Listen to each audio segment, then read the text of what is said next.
박사들이 돌아간 뒤에 주님의 천사가 꿈에 요셉에게 나타나서 말하였다. 헤롯이 아기를 찾아서 죽이려고 하니 일어나서 아기와 그 어머니를 데리고 이집트로 피신하여라. 그리고 내가 너에게 말해줄 때까지 거기에 있어라. 요셉이 일어나서 밤사이에 아기와 그 어머니를 데리고 이집트로 피신하여 헤롯이 죽을 때까지 거기에 있었다. 이것은 주님께서 예언자를 시켜서 말씀하신 바 내가 이집트에서 내 아들을 불러냈다 하신 말씀을 이루시려는 것이었다. 헤롯은 박사들에게 속은 것을 알고 몹시 노하였다. 그는 사람을 보내어 그 박사들에게 알아본 때를 기준으로 베들레헴과 그 가까운 온 지역에 사는 2살짜리로부터 그 아래 사내 아이를 모조리 죽였다. 이리하여 예언자 예레미야를 시켜서 하신 말씀이 이루어졌다. 라마에서 소리가 들려왔다. 울부짖으며 크게 슬피 우는 소리다. 라헬이 자식들을 잃고 우는데 자식들이 없어졌으므로 위로를 받으려 하지 않았다. 헤롯이 죽은 뒤에 주님의 천사가 이집트에 있는 요셉에게 꿈에 나타나서 말하였다. 일어나서 아기와 그 어머니를 데리고 이스라엘 땅으로 가거라. 그 아기의 목숨을 노리던 자들이 죽었다. 요셉이 일어나서 아기와 그 어머니를 데리고 이스라엘 땅으로 들어왔다. 그러나 요셉은 아칼레오가 그 아버지 헤롯을 이어서 유대 지방의 왕이 되었다는 말을 듣고 그곳으로 가기를 두려워하였다. 그는 꿈의 지시를 받고 갈릴리 지방으로 물러가서 다 함께 나사렛이라는 동네로 가서 살았다. 이리하여 예언자들을 시켜서 말씀하신 바 그는 나사렛 사람이라고 불릴 것이다 하신 말씀이 이루어졌다. 네, 여러분 2025년 12월 28일 올해의 마지막 주일이 되었습니다. 여러분 오늘은 성탄절 후에 맞는 첫 번째 주일인데요. 여러 진짜 새로운 얼굴들과 또 너무나 보고 싶었던 얼굴들을 이렇게 다시 뵐 수 있어서 너무나 기쁩니다. 성탄절이 불과 3일 전이었죠. 언제 들어도 참 정겨운 크리스마스 캐롤을 우리가 함께 불렀었고요.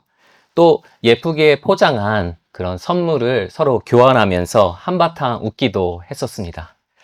그런 즐거운 성탄절의 여운이 아직 우리 마음속에 남아있죠. 그런데 방금 읽었던 이 마태복음 2장의 말씀은 이 크리스마스의 낭만을 인정사정 없이 갈기갈기 찢어버립니다. 이 본문에서 품어져 나오는 이 공기는 차갑고 날카롭습니다. 아기 예수가 탄생하신 그 직후에 급히 집을 싸는 아버지 요셉의 거친 숨소리가 들립니다. 베들레헴은 지금 캐럴 대신 비명소리가 울려 퍼집니다. 이것이 성경이 말하는 진짜 크리스마스의 현장인 것입니다. 예수님이 이 땅에 오셨을 때 세상은 그분을 환영하지 않았습니다. 오히려 그분을 죽이려 했습니다. 그런데 오늘은 올해의 마지막 주일이죠. 이 한 해를 마무리하는 이 시점에 우린 왜 도망자 예수의 이 어두운 이야기를 들어야 할까요? 그것은 이 사건이 우리의 구원, 즉 우리의 새로운 출애굽에 대해서 말해주기 때문입니다. 자, 이제 성탄 당시에 예루살렘 왕궁으로 한번 가보겠습니다. 왕궁 안에 기운이 서늘합니다. 차가운 이 대리석 바닥 위로 노년의 왕인 헤롯 왕이 서성이고 있습니다. 헤롯은 지금 굉장히 불안합니다. 동방 박사들이 유대인의 왕을 찾으러 왔다는 이 소식을 들은 겁니다. 아니, 어떻게 나 말고 왕이 또 있을 수 있단 말인가? 그의 마음은 마치 폭풍 속 그 바다처럼 요동쳤습니다. 이것은 얼핏 보면 헤롯과 아기 예수님 사이에 벌어진 개인 간의 문제 같죠? 하지만 이 사건의 실체는 개인이 아니라 민족과 민족 간의 문제였습니다. 헤롯은 유대의 왕이지만은 실은 그는 유대인이 아닙니다. 이두메 사람, 에돔 족속이죠. 여러분, 그 야곱의 형 에서를 기억하시죠? 팥죽 한 그릇에 장자권을 동생에게 팔아넘겼던 바로 그 에서의 후손이 헤롯인 것이죠. 그럼 야곱의 후손은 누구죠? 하나님이 야곱과 씨름을 하셨을 때 네가 하나님과 겨루어 이겼다라는 의미로 새 이름을 주셨습니다. 그 이름이 뭐였죠? 네, 이스라엘입니다. 이스라엘은 야곱을 계승한 민족이죠. 하나님은 에서가 아니라 야곱의 후손 이스라엘을 통해서 세상의 구원을 이루실 것이라 말씀하셨습니다. 그런데 지금 성탄의 현실은 어떻습니까? 야곱의 후손이 아니라 에서의 후손인 헤롯이 왕자에 앉아서 칼자루를 쥐고 있습니다. 반면에 야곱의 후손이신 아기 예수는 살아남기 위해서 도망치셔야 합니다. 이스라엘과 이두메, 이 두 민족의 운명이 서로 반대로 뒤집혀버린 거죠. 이런 비참한 현실은 당시 이스라엘의 영적 질서가 완전히 무너져 내려 있었다는 것을 보여주는 겁니다. 헤롯은 새로운 왕이 태어났다는 소식을 듣고 이를 악무입니다. 그는 자기의 왕자를 지키기 위해서 실제 역사를 보면 아내와 자식까지도 무참하게 죽여버렸던 사람입니다. 내 자리를 빼앗길지 모르는 그 위험 앞에서 가만히 있을 자가 아니죠. 헤롯은 군대를 보냅니다. 베들레헴의 2살 아래 사내 아이들을 모조리 다 죽여버리라고 합니다. 칼과 창으로 무장한 권력 앞에서 아기 예수는 어쩌지를 못합니다. 그저 무력하게 부모의 품에 안겨서 애국 이집트로 도망가죠. 이내 군인들의 거친 군합 발소리가 작은 마을의 고요를 깨버립니다. 그리고 아기 어머니들의 절규하는 통곡 소리가 온 마을에 울려 퍼지죠. 겉으로 보기에 이 싸움은 승패가 나버렸습니다. 헤롯은 갓 태어난 유대의 왕에게 자기가 승리했다 굳게 믿었을 겁니다. 늘 그래왔듯이 이번에도 싹을 미리 잘라버리기 참 잘했다 생각했을 겁니다. 에서가 이긴 것 같고 야곱이 진 것 같습니다. 세상이 이기고 하나님이 패배한 것 같습니다. 그분의 약속은 도무지 이루어질 기미가 보이지 않고 무고한 아기들의 유해와 어머니들의 눈물만이 그 자리에 남았습니다. 이것이 오늘 본문이 전하는 실제 성탄날의 민낯인 것이죠. 우리는 이 잔혹한 이야기를 들으면서 헤롯을 비난합니다. 아니, 어떻게 인간이 저렇게 잔인할 수가 있지? 권력에 눈이 멀어서 어떻게 아이들을 죽이기까지 할 수가 있지? 하지만 성경은 우리가 그저 헤롯을 욕하라고 이 이야기를 기록한 것이 아닙니다. 성경은 거울입니다. 거울. 오늘 이 본문은 우리 내면 깊은 곳을 비춰주는 것이죠. 팀켈러 목사님은 아주 우리 내면에 대해서 통찰력 있는 말을 남기셨습니다. 다 함께 한번 읽어볼까요? 우리 각자의 마음속에는 작은 헤롯이 살고 있다. 네. 나는 헤롯과는 전혀 다른 인간인 줄 알았으나 실상은 별반 다를 게 없다는 것이죠. 헤롯이 예수님의 탄생 소식에 극도로 불안해했던 이유가 뭐입니까? 자신이 왕자에서 내려와야 할지도 모른다는 그 두려움 때문이었습니다. 우리도 똑같습니다. 헤롯은 동방박사들 앞에서 아기 예수님의 탄생을 환영하는 척 했었죠. 우리도 얼핏 보면 그분의 탄생을 환영하는 듯 합니다. 우리 모두는 성탄절을 굉장히 좋아하죠. 그리고 성탄을 매년 설레는 마음으로 기다립니다. 하지만 우리가 사랑하는 건 상상으로 만들어낸 낭만의 예수이지 실제 예수가 아닙니다. 예수님은 우리가 기대하는 것처럼 단순히 내가 필요하는 것들을 채워주러 오신 분이 아닙니다. 그분은 왕이십니다. 백성인 우리의 삶을 송두리째 요구하시는 분이시죠. 그런 그분이 우리를 다스리시려 하시고 그 실체를 드러내시면 우리는 헤롯처럼 그분을 본능적으로 적대하게 되는 것입니다. 우리는 입술로는 주님을 사랑합니다 라고 말하지만 내 인생의 운전대는 내가 잡고 싶어 합니다. 내 돈, 내 시간, 내 진로, 내 자녀 문제에 대해서만큼은 예수님의 간섭을 원하지 않습니다. 예수님이 단순히 우리를 위로하고 도와주는 도우미로만 계실 때 그분을 환영하는 것이죠. 하지만 그분이 나의 모든 것을 통제하시는 진정한 왕으로 다가오실 때 우리 내면에 있는 그 작은 헤롯이 발작을 합니다. 우리는 예수님의 주권에 본능적으로 적개심을 느끼는 것이죠. 내 인생은 내 것이야.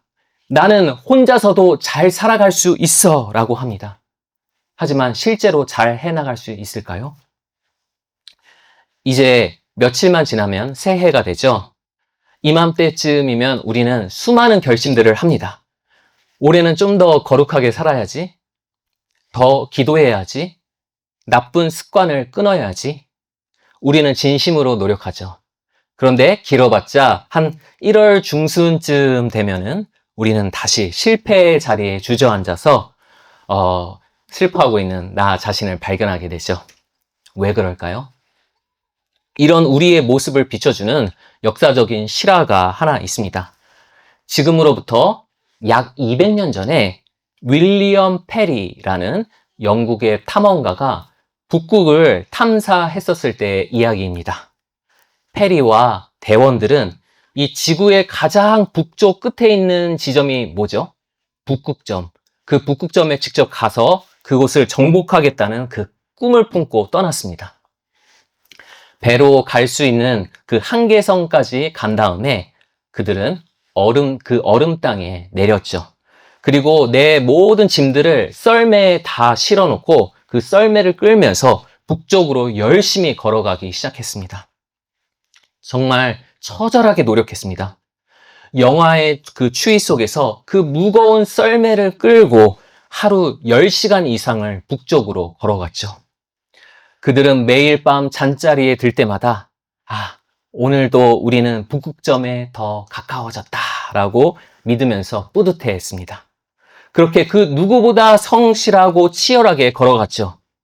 며칠간 그렇게 사투를 벌인 후에 페리는 우리가 지금 어디쯤 왔을까라고 궁금해서 그걸 확인해 보려고 이 태양의 고도를 측정해서 계산해 봤습니다. 그런데 그는 그 결과를 보고 굉장히 충격을 받았죠. 며칠 동안이나 열심히 북쪽으로 걸어갔는데 오히려 처음보다 더 남쪽으로 더 밀려나 있었던 거죠. 도대체 어떻게 된 일일까요? 혹시 노력이 부족했던 게 아닐까요? 아니죠. 설사 그렇다고 하더라도 북쪽으로 더 갔으면 갔지 남쪽으로 더 밀리지는 않았겠죠. 나중에 알게 된 사실이지만 그 진짜 원인은 그들이 밟고 서 있던 그 얼음 땅 자체에 있었습니다. 그들은 북쪽으로 걷고 있었지만 그들이 딛고 있었던 그 얼음 땅이 해류를 타고 남쪽으로 떠내려가고 있었던 겁니다. 그들이 북쪽으로 10km를 걷는 동안에 발 밑에 얼음 땅은 남쪽으로 12km를 떠내려가고 있었습니다. 이것이 바로 죄 아래에 있는 우리 인간의 실존인 것입니다. 우리는 이맘때쯤 많은 것을 결심하고 조금 더 나은 사람이 되기 위해서 하나님을 향해 땀 흘려 걷습니다. 내 의지의 썰매를 끌고 안간 힘을 씁니다. 하지만 우리가 서 있는 타락한 본성이라는 그 얼음 땅 자체가 죄의 해류를 타고 끊임없이 우리를 하나님과 반대 방향으로 데려갑니다. 우리를 노예 삼으려 하는 저 애굽 땅으로 실패의 자리로 떠내려가는 것이죠. 우리는 그리스도인이지만 여전히 애굽에 살던 때의 습관을 가지고 있습니다. 기도를 하려고 해도 잡념의 조류가 우리를 계속 밀어내죠. 사랑하려 해도 이기심의 조류가 우리를 밀어냅니다. 북쪽으로 걸었으나 남쪽으로 떠내려가다. 이것이 우리의 딜레마인 것입니다. 문제는 우리의 걸음 속도가 아닙니다.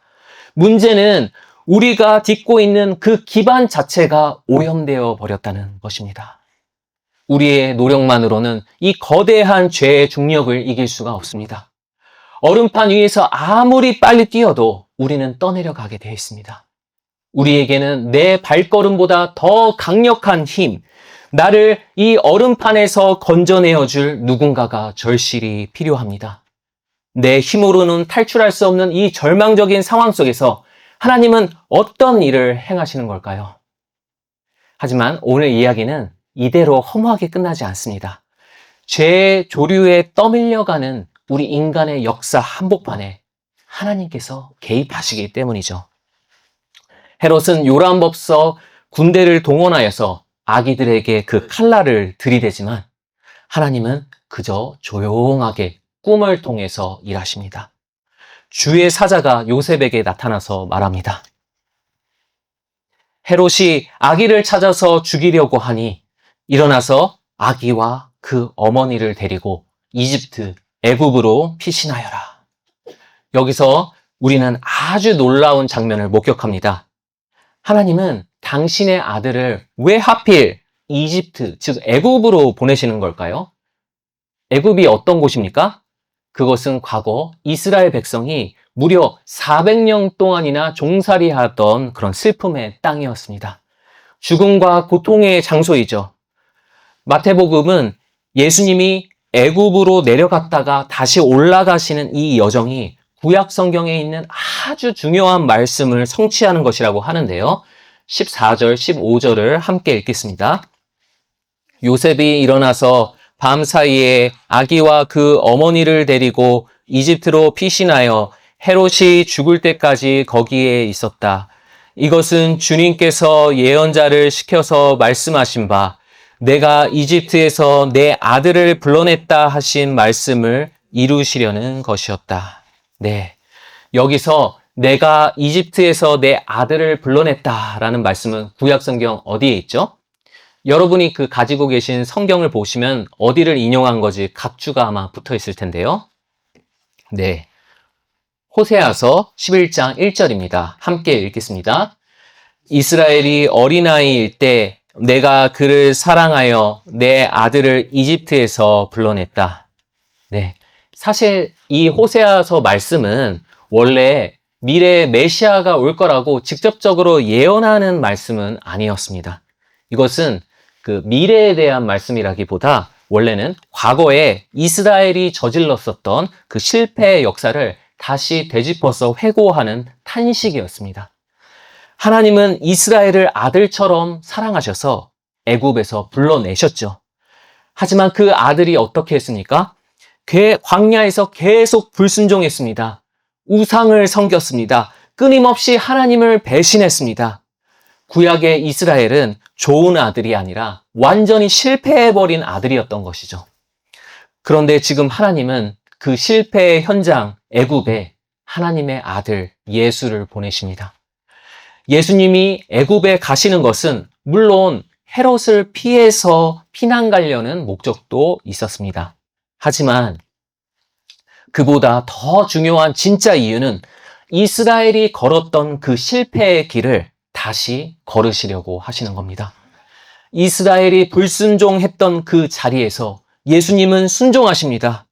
이스라엘이 넘어졌던 그 시험의 자리에서 예수님은 승리하십니다. 예수님은 이스라엘이 감당하지 못했던 그 소명을 완성하기 위해서 우리 역사의 가장 밑바닥인 애국까지 내려가셨다가 다시 올라오시는 새로운 출애굽의 주인공이시라는 것이죠. 모세는 이스라엘을 이끌고 애굽을 탈출했지만 백성들의 마음속에 있는 죄는 해결하지 못했습니다. 하지만 모세보다 더 위대하신 예수님은 죄와 사망의 노예가 된 자기 백성을 이끌고 진짜 약속의 땅으로 인도하시는 것이죠. 오늘 본문의 마지막 부분을 보시면은 예수님은 애굽에서 나오신 다음에 어디로 가십니까? 화려한 예루살렘이 아닙니다. 나사렛입니다. 당시 나사렛은 거기서 무슨 선한 것이 날 수 있느냐라고 조롱을 받던 그런 멸시의 땅이었죠. 23절을 보면 예수님이 나사렛으로 가신 것이 어떤 구약의 말씀을 성취하시는 것이라고 하는데요. 예수님이 성취하신 말씀이 뭐죠? 그는 나사렛 사람이라 불릴 것이다. 그런데 여러분, 구약 성경을 읽어보시면서 나사렛이란 지명이 단 한 번이라도 나오는 걸 본 적이 있으세요? 네. 구약엔 나사렛이라는 그 지명이 직접적으로 나오지 않을 뿐더러 그는 나사렛 사람이라 불릴 것이다 라는 구절도 없습니다.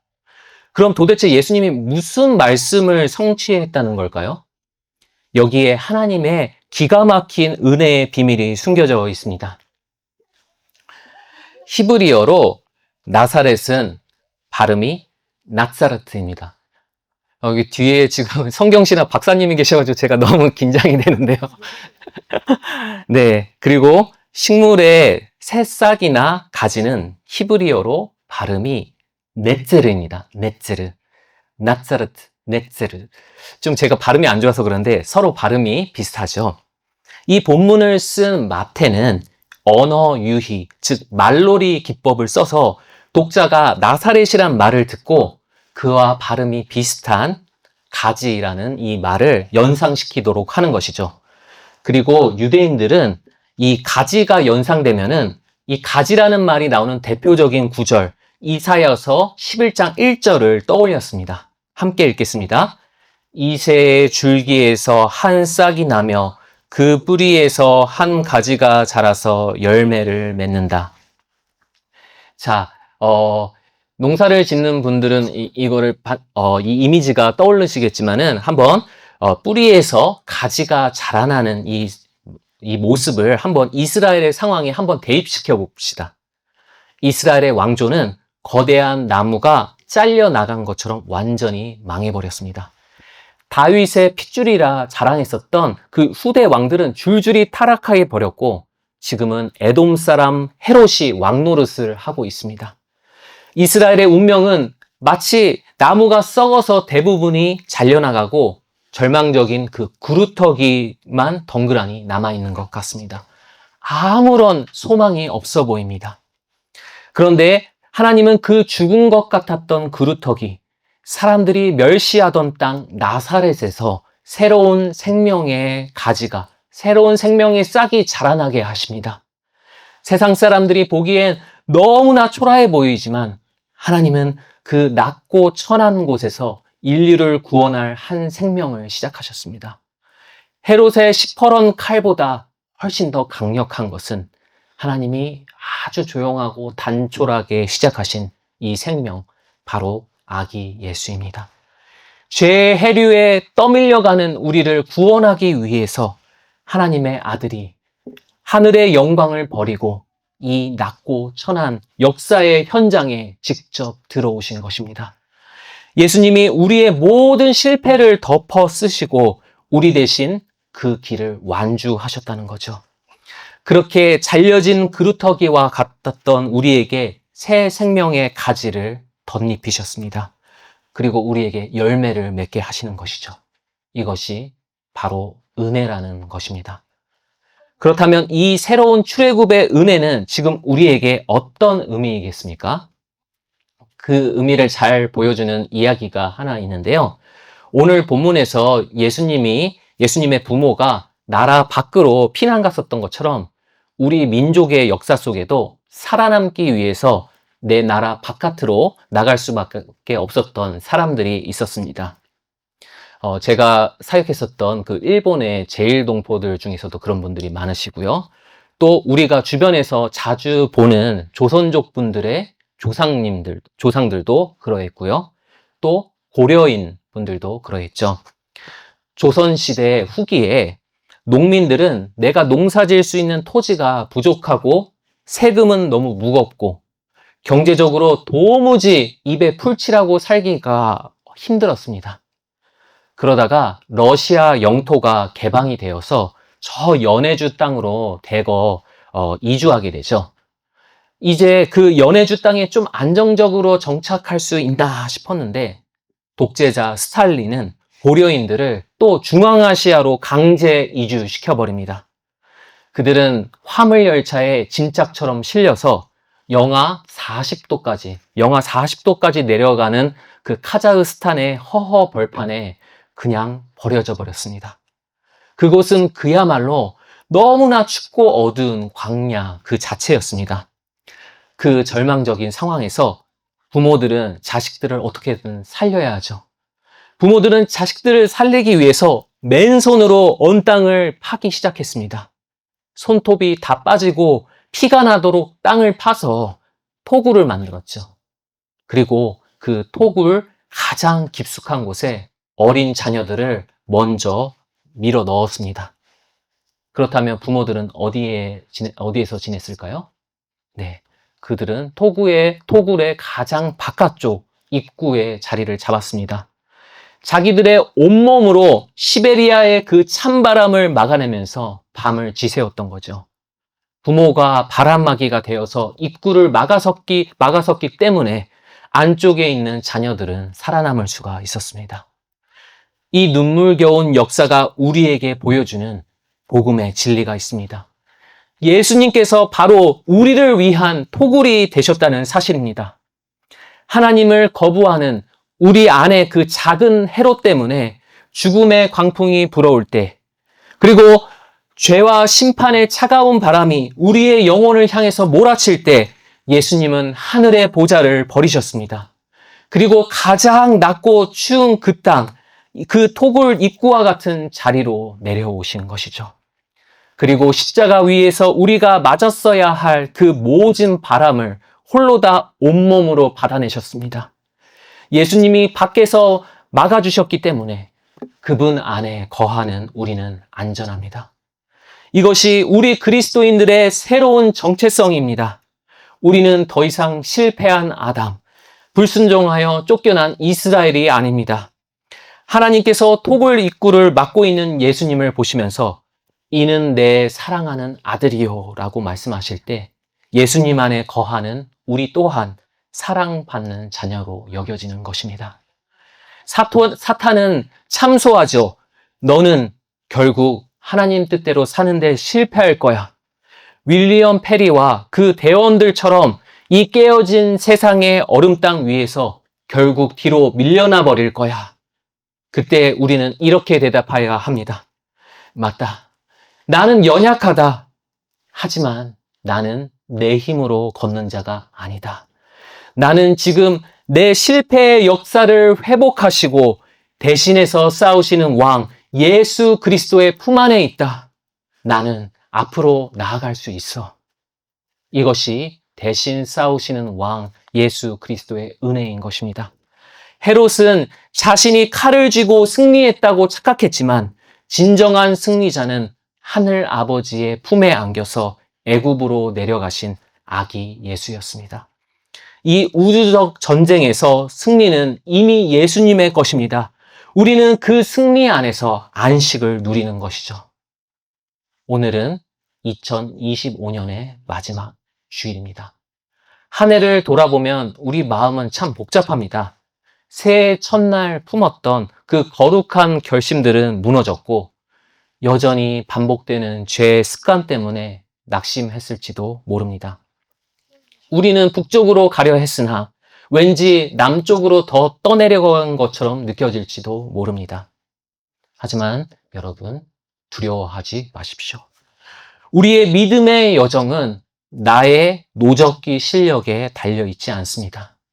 나를 품에 안고 계신 참된 방주 예수 그리스도께 있습니다.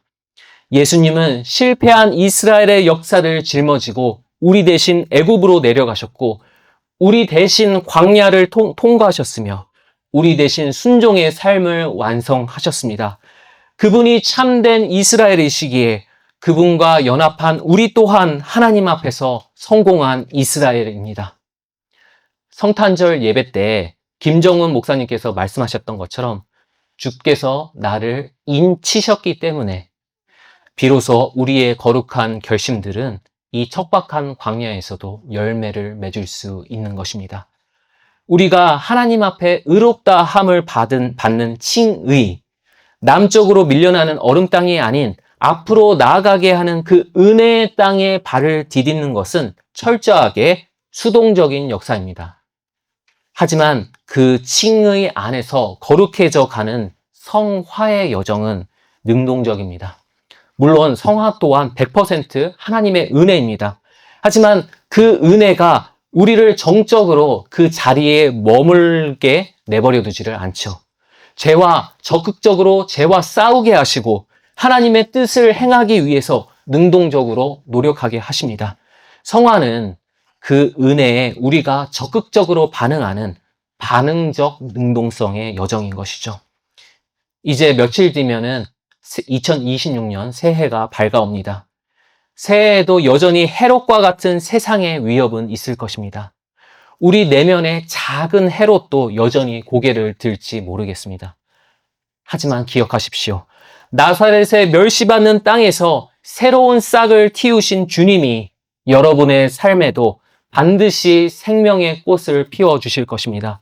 그분은 우리의 실패한 역사를 뒤집으시고 죄의 노예 상태에서 끌어내시어 약속의 땅으로 이끄시는 새로운 출애굽의 인도자이십니다. 새해에는 토굴 입구에서 바람을 막아주시는 우리 주님의 따뜻한 등 뒤에서 세상이 줄 수 없는 그 평안을 누리며 더욱더 앞으로 나아가는 저와 여러분 되게 하실 것을 신뢰합니다.